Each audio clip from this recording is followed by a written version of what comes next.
મેં મકવાણા છે અને ગાંધીનગરથી બિલોંગ કરું છું. આ ઇન્ડસ્ટ્રીમાં જ્યારે નતો આવ્યો તે પહેલા તમને વાતચીત કરું તો પેપર નાખવાનું કામકાજ કરતો હતો ઘરે ઘરે. તો આથી ઘણા વર્ષો પહેલા પેપર વાળો કહેવાતો હતો.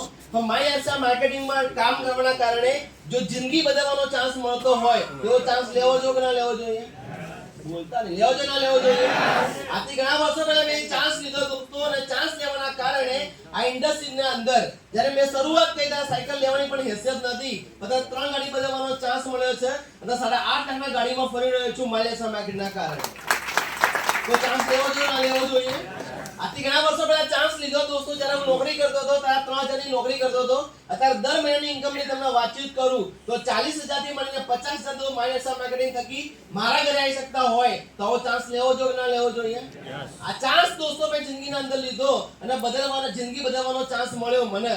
બરાબર. તો એવી આશા રાખું દોસ્તો તમે જે બધા જ જેટલા બી લોકો આયા છો નોકરી ધંધો અને ખેતીવાડીની કરતા પાર્ટ ટાઈમ માય એપ્સા માર્કેટિંગ કરો અને પાર્ટ ટાઈમ કામ કરવાના કારણે એક ચાન્સ લેવાના કારણે જિંદગી બદલવાનો ચાન્સ મળતો હોય તો ચાન્સ લેવો જોઈએ કે ના લેવો જોઈએ?